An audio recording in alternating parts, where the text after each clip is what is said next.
پاکستان اور افغان طالبان کے درمیان استنبول میں مذاکرات ناکام ہو گئے ہیں۔ 4 روزہ مذاکرات کے بعد وفاقی وزیر اطلاعات عطا اللہ تارڑ نے بیان جاری کیا اور کہا کہ بات چیت میں قابل عمل حل نہیں نکالا جا سکا۔ طالبان نے شواہد کے باوجود سرحد پار دہشت گردی روکنے کی کوئی ضمانت نہیں دی۔ پاکستان دہشت گردوں اور ان کے حامیوں کو ختم کرنے کے لیے کارروائیاں جاری رکھے گا۔ افغان وفد نے بار بار گفتگو کے اصل مسئلے سے رخ موڑا اور کلیدی نقطے سے انحراف کیا۔ پاکستان نے جو شواہد پیش کیے وہ کافی اور ناقابل تردید تھے۔ مذاکرات کا واحد ایجنڈا پاکستان پر افغان سرزمین سے حملوں کو رکوانا تھا۔ قطر اور ترکی کے شکر گزار ہیں جنہوں نے اس مکالمے کی میزبانی کی۔ قطر اور ترکی نے افغان طالبان کو دہشت گرد ایجنڈا ترک کرانے کے لیے سنجیدہ کوششیں کیں۔ طالبان افغان عوام کو غیر ضروری جنگ میں دھکیلنا چاہتے ہیں۔ افغان طالبان نے الزام تراشی، ٹال مٹول اور ہیلے بہانوں کا سہارا لیا۔ پاکستان کے عوام کو دہشت گردی سے بچانے کے لیے تمام ضروری اقدامات کرتے رہیں گے۔ پاکستان دہشت گردوں، ان کی پناہ گاہوں، ان کے سرپرستوں اور معاونین کو ختم کرنے کے لیے تمام وسائل بروئے کار لاتا رہے گا۔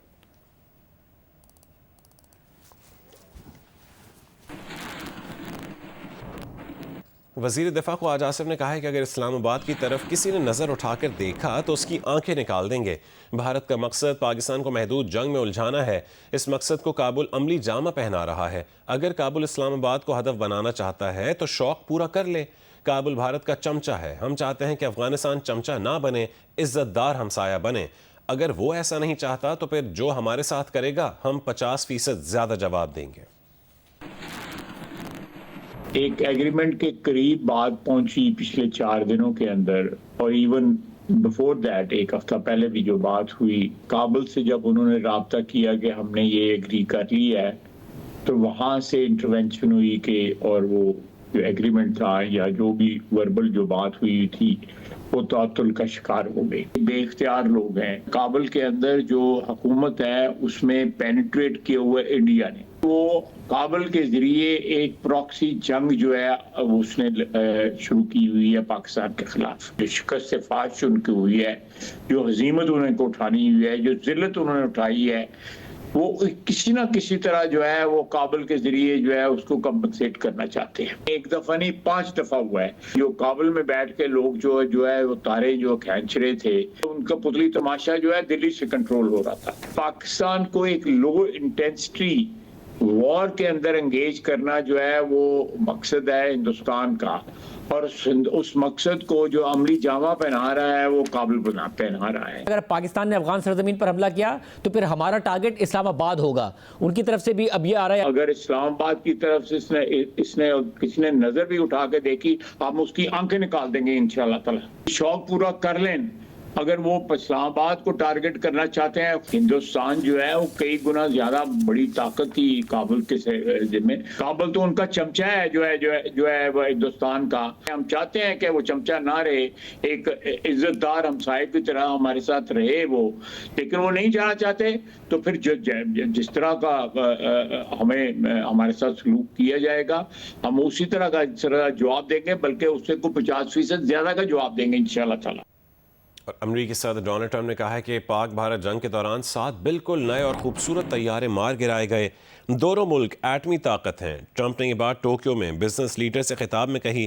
صدر ٹرمپ نے کہا کہ انہوں نے زیادہ تر جنگیں ٹیرف کی مدد سے رکوائیں اور اس طرح انہوں نے دنیا کی بہت خدمت کی ہے۔ صدر ٹرمپ نے کہا کہ میں نے وزیر اعظم نریندر مودی اور پاکستان میں فیلڈ مارشل سے کہا ہے کہ اگر آپ نے جنگ کی تو امریکہ آپ سے تجارت نہیں کرے گا۔ انہوں نے کہا کہ ایٹمی جنگ کی صورت میں نیوکلیئر ڈسٹ ہر طرف پھیلتی، سب متاثر ہوتے، اور امریکہ نے ان پر واضح کیا کہ اگر جنگ کی تو ہم تجارتی معاہدے نہیں کریں گے، اور اس طرح 24 گھنٹوں میں معاملہ ختم ہو گیا۔ یہ حقیقت میں حیران کن تھا اور ہم نے ایسے کئی اقدامات کیے ہیں۔ صدر ٹرمپ نے کہا کہ جنگیں روکنے میں 70% حصہ تجارت کا ہے۔ ہم نے اپنا دماغ استعمال کیا کیونکہ وہ ہم سے تجارت چاہتے ہیں، اور حیران کن تھا کہ کتنی جلدی وہ امریکہ کے ساتھ معاہدوں کے قابل ہو گئے۔ صدر ٹرمپ نے کہا کہ وہ 10 برسوں تک لڑتے رہتے اور اس میں لاکھوں لوگ مارے جاتے۔ ہم خوش ہیں کہ جنگ روک دی۔ آگے بڑھتے ہیں۔ شدید دھند کے باعث موٹو وے M1 رشکئی انٹرچینج سے مین ٹول پلازا پشاور تک بند ہے۔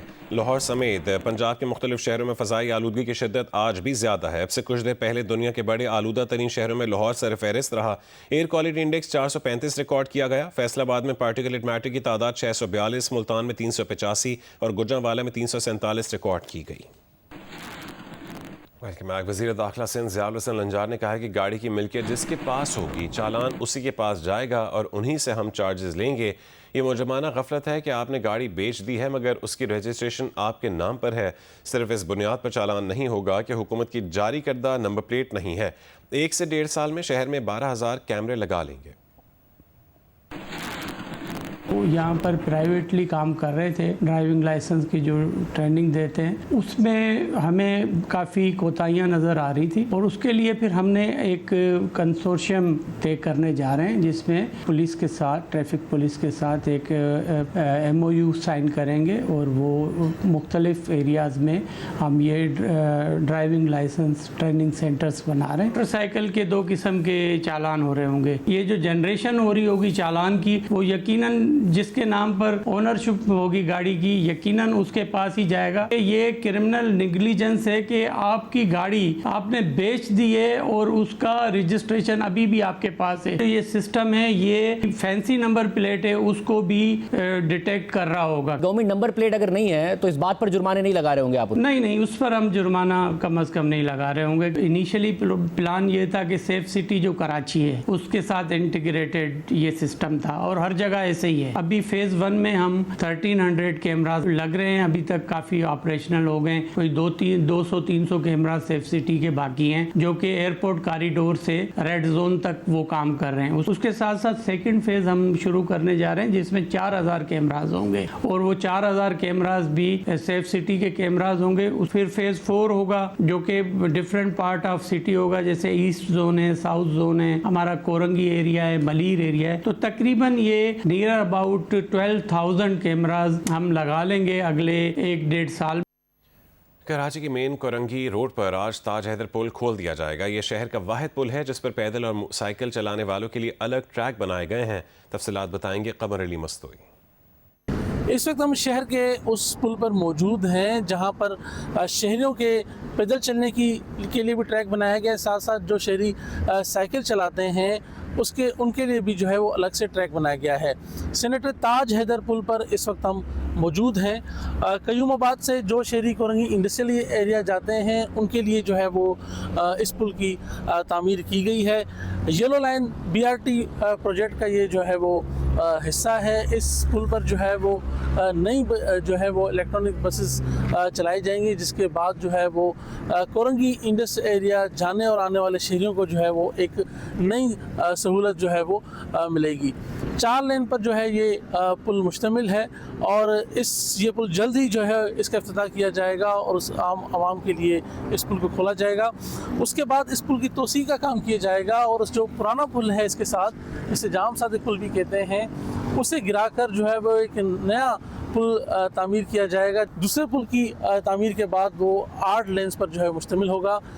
یلو لائن BRT کا یہ حصہ ہے۔ اس سینیٹر تاج حیدر برج پر جو ہے وہ نئی جو ہے وہ ایئر کنڈیشنز الیکٹرانکس بسیں چلائی جائیں گی، جس کے بعد کورنگی انڈسٹریل ایریا جانے والے شہریوں کو نئی جو ہے وہ سہولت میسر ہوگی۔ نیپرا نے 3 سرکاری بجلی تقسیم کار کمپنیز پر مجموعی طور پر 14 کروڑ روپے جرمانہ عائد کر دیا۔ گیپکو، کیسکو اور فیسکو کو 2023-24 کی ناقص کارکردگی پر جرمانہ کیا گیا ہے۔ کمپنیوں پر اوور بلنگ، غلط رپورٹنگ اور وصولیوں میں بہتری نہ لانے کے الزامات ثابت ہو گئے۔ کمپنیوں کو 15 دن میں جرمانہ جمع کروانے کی ہدایت کی گئی ہے۔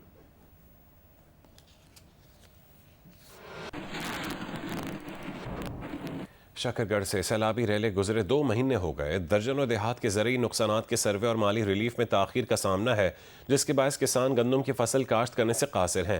تفصیل بتائیں گے انجینئر منظور حسین۔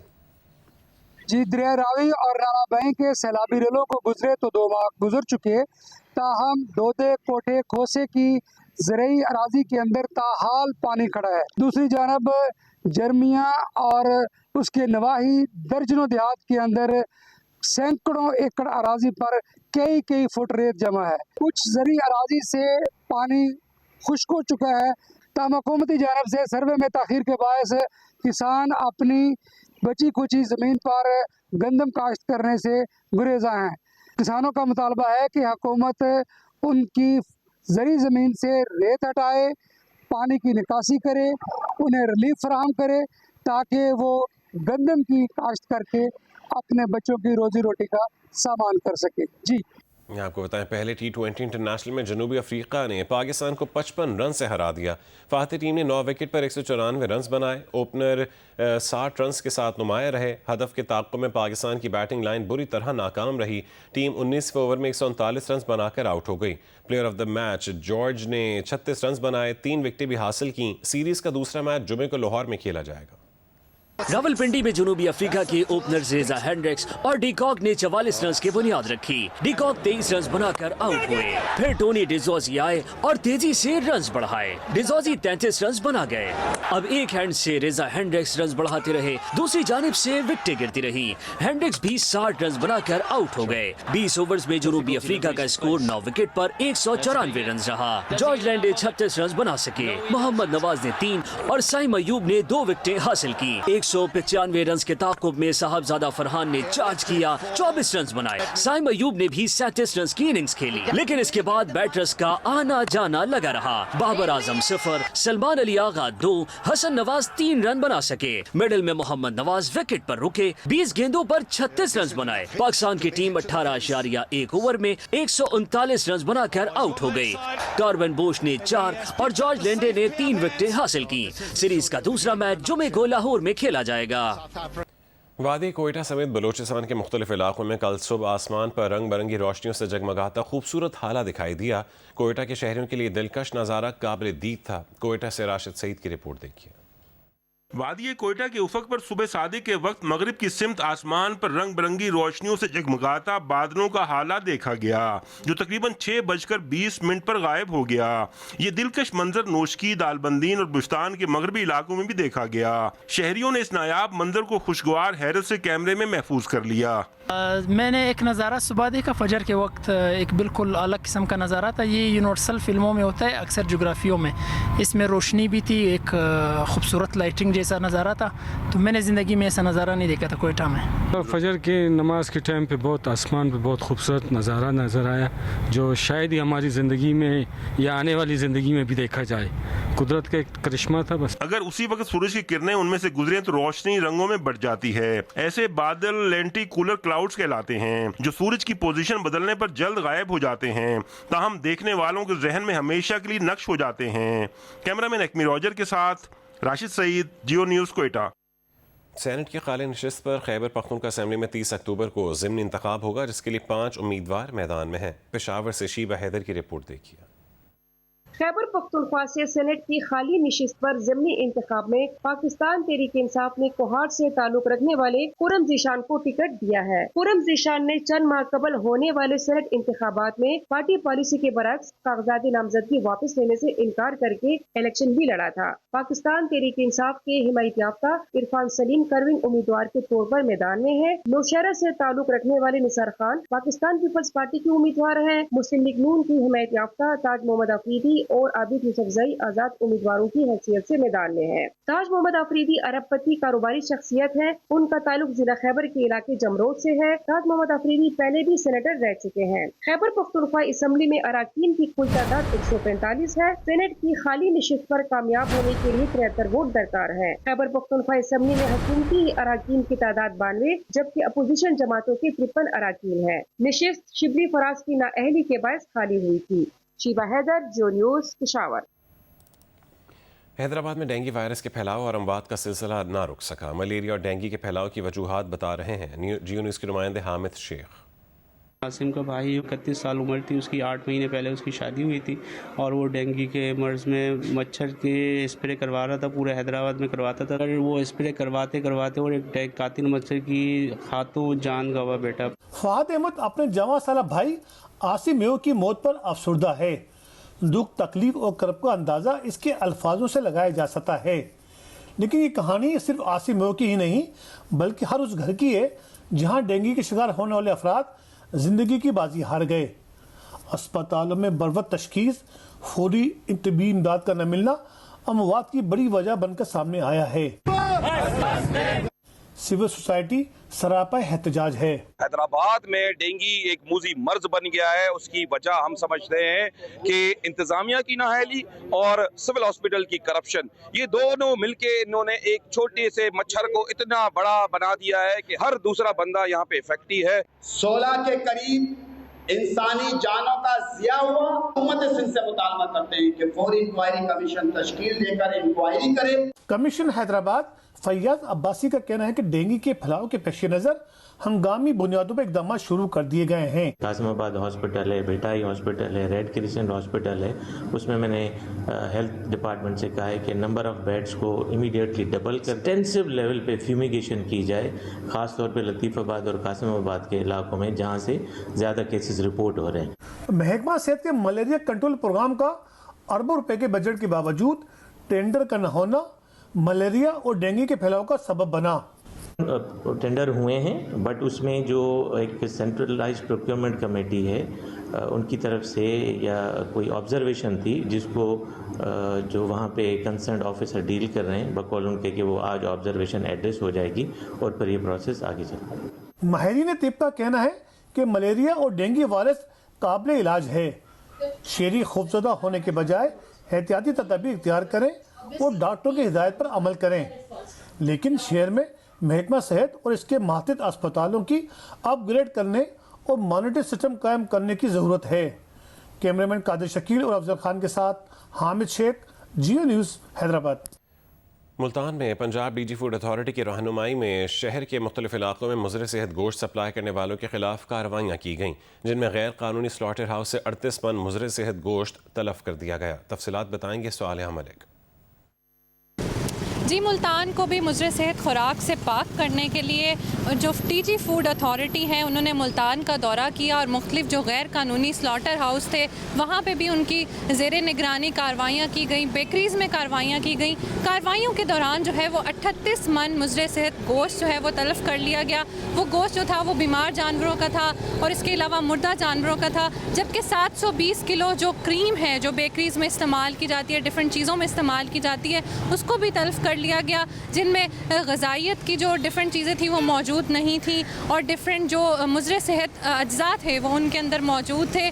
डीजी फूड अथॉरिटी का कहना था कि ना सिर्फ मुल्तान को बल्कि पंजाब के तमाम शहरों को मुज़र सेहत खुराक से पाक करना उनकी अव्वलीन ज़िम्मेदारी है। इस कार्रवाइयों के बाद मुल्तान जो बहाउद्दीन ज़करिया यूनिवर्सिटी है और मोहम्मद नवाज शरीफ यूनिवर्सिटी है वहाँ पे भी जो फूड सेफ्टी सेमिनार्स थे उनके साथ उन्होंने ख़िताब किया। वहाँ पे स्टूडेंट्स को ये बताया कि फ़ूड सेफ्टी की क्या अहमियत है और जो स्टायरोफॉर्म, जो डिस्पोजेबल कप्स और प्लेट्स पे गर्म अशिया का हम इस्तेमाल करते हैं, गर्म खुराक का हम इस्तेमाल करते हैं, उसके क्या नुकसानात हो सकते हैं। इसके अलावा जो हम प्लास्टिक बैग्स का इस्तेमाल करते हैं और खाने की अशिया जो है वो प्लास्टिक बैग्स में लेकर जाते हैं, उनके क्या नुकसानात हो सकते हैं। जी, पेशावर में बढ़ती आलूदगी जैसे चैलेंजेस से निपटने के लिए पेशावर डेवलपमेंट अथॉरिटी ने शहर की बहाली के लिए 2 हफ्तों पर मुश्तमिल सफाई और शजरकारी मुहिम का आगाज़ कर दिया है। रिपोर्ट करेंगी अरूबा इब्राहिम। पेशावर को दोबारा सरसब्ज और फूलों का शहर बनाने के लिए खैबर पख्तूनख्वा हुकूमत ने साफ शफाफ खैबर पख्तूनख्वा मुहिम का अमली आगाज शहर के दाखिली रास्ते चमकनी से कर दिया। मुहिम के दौरान शहर की मरकजी शाहराओं के अतराफ सफाई सुथराई और ग्रीन बेल्ट की बहाली का काम किया जा रहा है, जबकि पुराने पथरीले डिजाइन और स्ट्रक्चर्स की मुरम्मत के साथ साथ मौसमी फूलों और दरख्तों की शजरकारी भी जारी है। ग्रीन बेल्ट नहीं है, ग्रीन बेल्ट को डेवलप कर रहे हैं, जहाँ पे हमारी प्लांटेशन नहीं है वो कर रहे हैं, और वो जो पुराना नाम था सिटी ऑफ फ्लावर्स उसकी बहाली तक इंशाल्लाह हमारी कोशिश जारी रहेगी। शजरकारी और सफाई मुहिम से पेशावर का माहौल बेहतर होगा। हुकाम के मुताबिक दरख्त और फूल दोबारा उगाने से न सिर्फ आलूदगी में कमी आएगी बल्कि शहर की शनाख्त भी बहाल होगी। तकरीबन 700 के करीब हमने इसमें अपने एम्प्लॉइज़ शामिल हैं, अफसरान हैं और टीम लीडर्स हैं, और हमने अपना काम शुरू किया जो पेशावर का दाखिली रास्ते हैं चमकनी मोटरवे से। मुहिम के तहत पेशावर को साफ, सरसब्ज और खूबसूरत बनाने का अमल जारी है, जिसे 2 हफ्तों में मुकम्मल किया जाएगा। ये काम चमकनी से शुरू होकर कारखानों हयाताबाद तक मुकम्मल किया जाएगा। कैमरामैन तारिक अली के साथ अरूबा इब्राहिम, जियो न्यूज़, पेशावर। फैसलाबाद को आलूदगी से बचाने के लिए सनतों को शहर से बाहर मुंतकिल करने का मंसूबा कई साल से अल्तवा का शिकार है। फैक्ट्रियों और कारखानों की गिर्द रिहायशी शदीद मुश्किलात का शिकार हैं। इरफानुल्लाह की रिपोर्ट देखिए। फैसला आबाद के गुंजान आबादी वाले इलाकों में कारखानों और फैक्ट्रियों की चिमनियां दिन और रात के औकात में मुसलसल धुआं उगलती हैं, जिससे यहाँ के मकीनों को शदीद परेशानी का सामना है। तो यहाँ स्मोक की सबसे ज़्यादा जो वजह बन रही है ये फैक्ट्रियाँ हैं, जो रहायशी इलाकों में फैक्ट्रियाँ, सुबह या शाम जब भी आप देखें इनकी जो धुआं निकल रहे होते हैं। ये हमारे रहायशी इलाकों में फैक्ट्रियाँ बहुत ज़्यादा है, जिसका जहरीला धुआं जो उनसे है वो हमारे बच्चों को बहुत बीमार कर रहा है। हम हुकूमत से गुजारिश करते हैं कि ये जो फैक्ट्रियाँ हमारे रहायशी इलाकों से बाहर की जाए। कमिश्नर फैसलाबाद कहते हैं कि सनतों की शहर से बाहर मुंतकली वक्त की ज़रूरत है, जिसके लिए इक़दामात किए जा रहे हैं। हमने हुकूमत पंजाब से टेकअप किया है कि इनको किसी तरह भी जो हमारे जैसे इंडस्ट्रियल स्टेट्स हैं वहाँ पे शिफ्ट किया जाए। आई नो कि इससे रेजिस्टेंस भी आएगी, इससे लोगों का थोड़ी देर के लिए रोज़गार भी शायद मुतासर हो, लेकिन इनको शहरों से बाहर निकालना ही अब और कोई इसके अलावा कोई चॉइस नहीं रह गई। हुकूमत पंजाब को चाहिए कि फैसलाबाद में बढ़ती हुई फ़ज़ाई आलूदगी के पेश नज़र सनतों की शहर से बाहर इंडस्ट्रियल स्टेट्स में मुंतकली के फैसलों पर फौरी अमल करवाए, ताकि शहरियों को फ़ज़ाई आलूदगी से बचाने में मदद मिल सके। कैमरामैन अली असलान और मोहम्मद उस्मान के साथ Irfan Ullah, Geo News, Faisalabad. Olympian gold medalist Khawaja Zakauddin का कहना है कि हॉकी का खेल ख़राब नहीं, लोग ख़राब हैं। ये बात उन्होंने अपनी 90वीं सालगिरह के मौके पर केक काटने की तकरीब में कही। देखते हैं लाहौर से रिपोर्ट। ओलंपियन गोल्ड मेडलिस्ट साबिक DIG पुलिस ख्वाजा ज़काउद्दीन 90 साल के हो गए। साबिक Olympian Tariq Aziz, colonel retired Saeed, Zahid Pirzada और साबिक secretary hockey federation brigadier retired मुस्तरद ख्वाजा ज़काउद्दीन को मुबारकबाद देने उनके घर पहुंचे और केक काटकर सालगिरह मनाई। ख्वाजा ज़काउद्दीन ने 1960 के ओलंपिक्स में गोल्ड मेडल हासिल किया था। 1982 में वो भारत और 1984 में लॉस एंजलिस ओलंपिक्स जीतने वाली टीम के कोच रहे। हुकूमत ने उनकी खिदमात के एतराफ़ में तमगा हुस्न कारकर्दगी से भी नवाजा। ख्वाजा ज़काउद्दीन का कहना था कि हॉकी कौमी खेल है, इस पर तवज्जो देने की ज़रूरत है। खराब नहीं है, लोग खराब है। साबिक ओलंपियंस का कहना था कि ख्वाजा ज़काउद्दीन हॉकी के अजीम खिलाड़ी थे और इस वक्त वो सबसे सीनियर ओलंपियन हैं। मैं जिन राइटिन को जानता हूँ, जिनमें हॉकी भी थी और स्कोरर भी थे, उनमें एक मंजूर जूनियर और ख्वाजा ज़काउद्दीन। मैंने ज़ाती तौर पे स्कूल टाइम में खेलते देखा, तब से मैं पाकिस्तान पुलिस की टीम के साथ रहा और इनको खेलते हुए देखते रहे। नहायत चुस्त व चालाक प्लेयर, बहुत अच्छे प्लेयर। ज़का साहब जब भी हमारे पास विज़िट करते थे, मेरे पास ख़ास तौर पर जब आते थे, तो हमेशा हॉकी की बेहतरी के लिए बहुत अच्छे सजेशंस देते थे, बहुत अच्छे मशवरे देते थे और बिल्कुल उसमें सियासत का एलिमेंट जो था वो नहीं होता था। रिटायर होने के बाद फिर जो इन्होंने हॉकी की खिदमत की है, उसमें जैसे 1982 का वर्ल्ड कप है और इस तरह के दूसरा टूर्नामेंट है जिसमें कभी टीम मैनेजर होते थे, कभी कोच होते थे, तो उन फतवात से अंदाज़ा लगा रहे हैं कि इन्होंने ख़ुद भी अपने दौर में खेलते हुए मेडल समेटे और फिर उसके बाद रिटायर होने के बाद इन्होंने मुल्क के लिए इतनी खिदमत अंजाम दी। सबसे पहले पैशन जो है वो हॉकी है इनका, पाकिस्तान हॉकी सबसे पहले। और बस ये अल्लाह उनको सेहत दे, इनकी 90th बर्थडे, इंशाल्लाह इनको आगे लंबी उम्र दे और इनके और खिदमत करने का मौका दे।